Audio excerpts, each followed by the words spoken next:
Hello दोस्तों, कैसे हो आप सभी। आई होप आप सब मस्त होंगे। तो आज अपना नेक्स्ट टॉपिक है अमरचंद बांठिया। यानी कि हमने राजस्थान में 1857 की क्रांति वाला टॉपिक स्टार्ट कर रखा था और उसमें जो मुख्य स्थान थे जहाँ पर 1857 की क्रांति हुई थी उनको अपन ने पढ़ लिया था। आज अपन जो 1857 की क्रांति में राजस्थान में जो मुख्य व्यक्तित्व थे उनके बारे में पढ़ेंगे, जिनसे रिलेटेड क्वेश्चन अपन को एग्ज़ाम में देखने के लिए मिलते हैं। तो आज अपन उनके बारे में स्टडी करेंगे, ठीक है। तो अपना आज का टॉपिक है अमरचंद बांठिया के बारे में दिन करेंगे अपन। तो अमरचंद बांठिया जो है वो बीकानेर के निवासी थे और ये जैन व्यापारी थे। इनका व्यवसाय था वो व्यापार था। व्यापार का क्षेत्र कौन कौन सा था इनका? ग्वालियर एमपी और झांसी यूपी। यानी कि ग्वालियर के नगर सेठ थे और इनका जो व्यापार का क्षेत्र था वो ग्वालियर में और झांसी में था। और ये निवासी कहाँ के थे? बीकानेर के थे। इन्होंने झांसी की रानी जिसका नाम रानी लक्ष्मीबाई था, उनकी आर्थिक सहायता की थी क्रांति के दौरान, ठीक है। और इनका उपनाम था क्रांति का भामाशाह, राजस्थान का दूसरा भामाशाह, राजस्थान का मंगल पांडे। ये अमरचंद बांठिया जी के उपनाम हैं। इनको फांसी की सज़ा 22 जून 1858 ईस्वी को ग्वालियर में दी गई थी। ये क्रांति में फांसी की सज़ा पाने वाले राजस्थान के प्रथम व्यक्ति थे। यानी कि ये राजस्थान की क्रांति में फांसी की सज़ा पाने वाले पहले व्यक्ति थे। और जो भारत में प्रथम व्यक्ति कौन थे 1857 की क्रांति में फांसी की सज़ा पाने वाले? तो मंगल पांडे, ठीक है। और राजस्थान में कौन थे? अमरचंद बांठिया जी। राजस्थान में क्रांति के दौरान फांसी की सज़ा पाने वाले सबसे कम उम्र के शहीद कौन थे? हेमू कालानी। और ये जयपुर के थे। फांसी के समय इनकी आयु वो थी 20 साल की।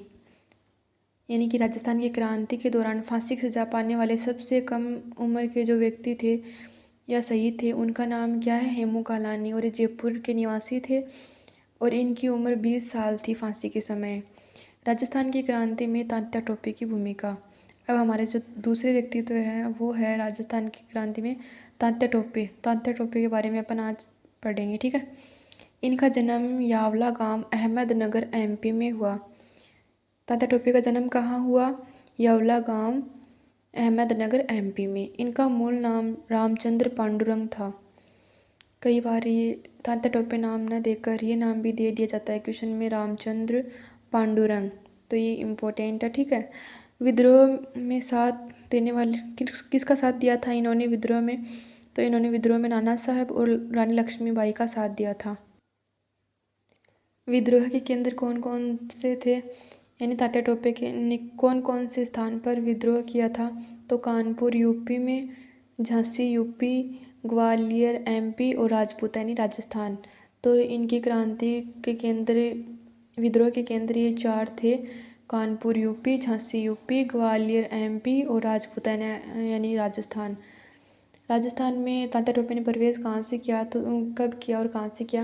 राजस्थान में प्रवेश 8 अगस्त 1858 ईस्वी को किया और मांडलगढ़ भीलवाड़ा से इन्होंने राजस्थान में प्रवेश किया था। 9 अगस्त 1858 ईस्वी को कोठारी नदी के किनारे अंग्रेज सेनापति रॉबर्ट्स से तात्या टोपे कुआड़ा के युद्ध में पराजित हुए। यानी 9 अगस्त 1858 ईस्वी को ये कोठारी नदी के किनारे अंग्रेज सेनापति रॉबर्ट्स से कुआड़ा के युद्ध में पराजित हुए थे।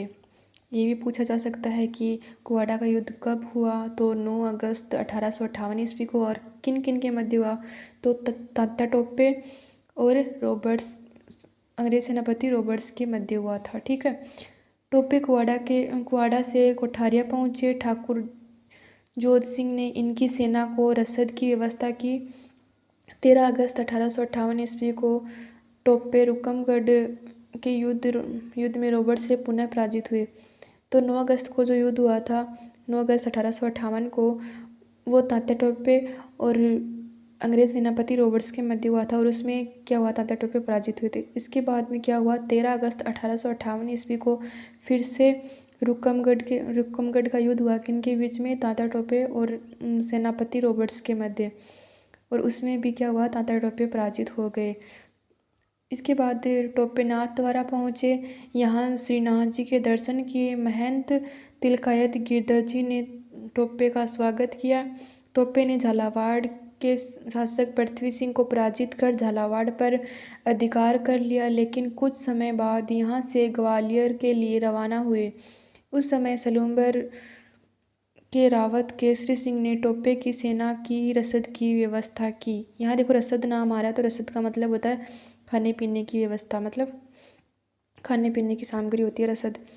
टोपे का राजस्थान में दूसरी बार प्रवेश 11 दिसंबर 1858 ईस्वी को हुआ और ये बांसवाड़ा में हुआ। पहली बार कहाँ हुआ था टोपे का राजस्थान में प्रवेश? तो पहली बार तो मंडलगढ़ भीलवाड़ा से हुआ। और कब हुआ? 8 अगस्त 1858 ईस्वी। उसके बाद ये वापस यूपी चले गई और फिर से दूसरी बार मतलब इनका राजस्थान में प्रवेश कब हुआ? तो 11 दिसंबर 1858 ईस्वी को हुआ था। और कहाँ से हुआ? बांसवाड़ा में हुआ। ठीक है। बांसवाड़ा के शासक उस समय कौन थे? बांसवाड़ा के शासक लक्ष्मण सिंह को पराजित कर अधिकार कर लिया। 13 दिसंबर 1858 ईस्वी को टोपे मेजर रॉक से पराजित हुए। यानी कि देखो पहला युद्ध कौन सा हुआ राजस्थान में तात्या टोपे के संबंध में? तो तात्या टोपे और अंग्रेज सेनापति रॉबर्ट्स के मध्य हुआ था प्रथम युद्ध। कौन सा? कुआडा का युद्ध। और कब हुआ था? 9 अगस्त 1858 ईस्वी को। उसके बाद में कौन सा हुआ? फिर से रॉबर्ट्स और तात्या टोपे के मध्य दूसरा युद्ध कब हुआ? 13 अगस्त 1858 ईस्वी को। और इसको अपन कौन से नाम से जानते हैं? इसको क्या कहा जाता है? रुकमगढ़ का युद्ध। ठीक है। और दूसरी बार राजस्थान में प्रवेश के बाद 13 दिसंबर 1858 ईस्वी को मेजर रॉक से युद्ध हुआ टोपे का। और उसमें भी क्या हुआ? टोपे पराजित हुए। टोपे को टोंक के जागीरदार नासिर मोहम्मद ने टोंक बुलाया। इन दोनों ने जनवरी 1859 ईस्वी में टोंक के नवाब वजीरुद्दौला को पराजित कर हमीरगढ़ के किले में कैद कर दिया और टोंक पर अधिकार कर लिया। वजीरुद्दौला को टोंक की जनता ईसाई राजा कहती थी। जयपुर के पॉलिटिकल एजेंट मेजर ईडन सेना लेकर टोंक रवाना हुए। तब टोपे टोंक से चले गए। बूंदी महाराव राम सिंह ने टोपे की आर्थिक मदद की, जिसका उल्लेख बूंदी के राजकीय कवि सूर्यमल मिश्र ने अपने ग्रंथ वंश भास्कर में किया। ये भी इम्पोर्टेंट है। यानी कि 1857 की क्रांति के संबंध में जो अपन को उल्लेख मिलता है वो कौन से ग्रंथ में मिलता है? वंश भास्कर में। और इसके जो लेखक है वो कौन थे? सूर्यमल मिश्र जी थे। सूर्यमल मिश्र ने क्रांति के दौरान वीर सतसई नामक ग्रंथ की रचना की, जिससे क्रांतिकारियों में राष्ट्र प्रेम देशभक्ति की भावना जागृत की। तात्या टोपे का 31 जनवरी 1859 ईस्वी को कर्नल होम्स से सीकर का युद्ध हुआ, जिसमें टोपे पराजित हुए और नरवर एमपी चले गए। टोपे के लगभग 600 सैनिकों ने बीकानेर के सरदार सिंह के समक्ष आत्मसमर्पण कर दिया। टोपे को नरवर के ठाकुर मान सिंह नरूका ने 7 अप्रैल 1859 ईस्वी को गिरफ्तार करा दिया।